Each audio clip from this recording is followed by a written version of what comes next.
पूरे देश में आज ईद का त्यौहार मनाया गया। क्या सच में मनाया गया? जवाब है हाँ, मनाया तो गया। लेकिन इस बार ईद जरा फीकी सी रह गई। कारण लॉकडाउन। कोरोना काल के विभत्स रूप की वजह से पूरा देश बंदी में चल रहा है, लिहाजा लोगों पर असर पड़ना लाजमी था। खैर, आगे इस बात पर चर्चा करेंगे कि कैसी रही इस बार की ईद। उससे पहले बात, आखिर ये ईद और इसकी तारीख कैसे तय की जाती है, कौन तय करता है? चलिए आपको बताते हैं कि ये तय कौन करता है। ईद चंद्र कैलेंडर के 10वें महीने यानी शव्वाल की पहली तारीख को आता है। दुनिया भर में रहने वाले लगभग 2 अरब मुसलमान रमज़ान महीने के आखिरी में चाँद देखते हैं। मुसलमान चंद्र कैलेंडर, अंग्रेजी में कहे तो लूनर कैलेंडर को मानते हैं। इस कैलेंडर में तारीख का निर्धारण चंद्रमा के अलग अलग रूपों में देखने के मुताबिक होता है। रमज़ान इस कैलेंडर के 9वें महीने में आता है। यही नहीं, हर साल इस कैलेंडर में लगभग 11 दिन का अंतर आता है। चंद्र कैलेंडर मुसलमानों के लिए बड़ा ही महत्वपूर्ण है। इसी कैलेंडर और चंद्रमा को देखकर न केवल रमज़ान की तारीखों का निर्धारण किया जाता है, बल्कि ईद किस दिन है और किस दिन मनानी है, इसका फैसला भी चाँद देखकर ही किया जाता है। लेकिन चंद्र कैलेंडर के हिसाब से सारे मुसलमान दुनिया भर में रमज़ान एक ही साथ मनाते हैं। न केवल एक साथ, बल्कि बदलती तारीखों की वजह से अलग अलग मौसम में रमज़ान आता है। कई देशों में मुसलमान खुद चाँद देखने की बजाय अधिकारियों पर भी निर्भर करते हैं, जिन्हें चाँद देखने की जिम्मेदारी सौंपी जाती है। तो ये तो बात हुई ईद के तारीख की।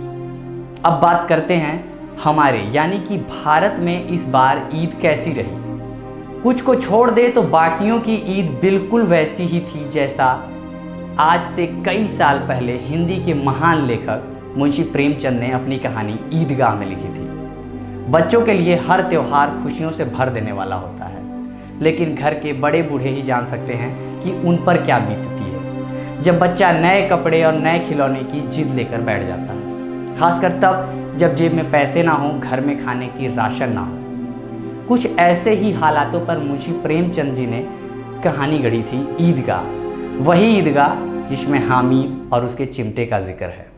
कुछ लाइनें आपको भी पढ़ के सुनाते हैं। सबसे ज़्यादा प्रसन्न है हामिद, वह 4-5 साल का गरीब सूरत दुबला पतला लड़का, जिसका बाप गत वर्ष हैजे की भेंट हो गया और माँ न जाने क्यों पीली होती होती एक दिन मर गई। किसी को पता क्या बीमारी है, कहती तो कौन सुनने वाला था। दिल पर जो बीतती थी वह दिल में ही सहती थी, और जब न सहा गया तो संसार से विदा हो गई। अब हामिद अपनी बूढ़ी दादी अमीना की गोद में सोता है और उतना ही प्रसन्न है। उसके अब्बा जान रुपए कमाने गए हैं, बहुत सी थैलियाँ लेकर आएंगे। अम्मी जान अल्लाह मियाँ के घर से उसके लिए बड़ी अच्छी अच्छी चीज़ें लाने गई हैं, इसलिए हामिद प्रसन्न है। आशा तो बड़ी चीज़ है, और फिर बच्चों की आशा, उनकी कल्पना तो राई का पर्वत बना लेती है। हामिद के पाँव में जूते नहीं हैं, सिर पर एक पुरानी धुरानी टोपी है जिसका गोटा भी काला पड़ गया है। फिर भी वह प्रसन्न है। जब उसके अब्बा जान थैलियाँ और अम्मी जान नियमतें लेकर आएंगी तो वह दिल से अरमान निकालेगा। तब देखेगा मोहसिन, नूरे और सम्मी कहाँ से उतने पैसे निकालेंगे। अभागिन अमीना अपनी कोठरी में बैठी रो रही है। आज ईद का दिन, उसके घर में दाना नहीं। आज आबिद होता तो क्या इसी तरह ईद आती और चली जाती। इस अंधकार और निराशा में वह जब डूबी जा रही है, किसने बुलाया था इस निगाड़ी ईद को? इस घर में उसका काम नहीं, लेकिन हामिद। उसे किसी मरने जीने का क्या मतलब। उसके अंदर प्रकाश है, बाहर आशा है, विपत्ति है। अपना सारा दल बदल लेकर आए हामिद की आनंद भरी चितवन उसका विध्वंस कर देगी। आखिर कोरोना कैसे दिन लेकर आया कि न जाने कितनों के हालात अमीना जैसे हो गए।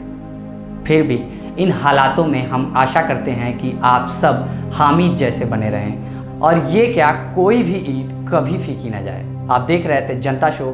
मेरा नाम है विवेक शर्मा। अगर आप ये वीडियो फेसबुक पर देख रहे हैं तो हमें लाइक करें, और अगर आप ये वीडियो यूट्यूब पर देख रहे हैं तो हमें सब्सक्राइब करें।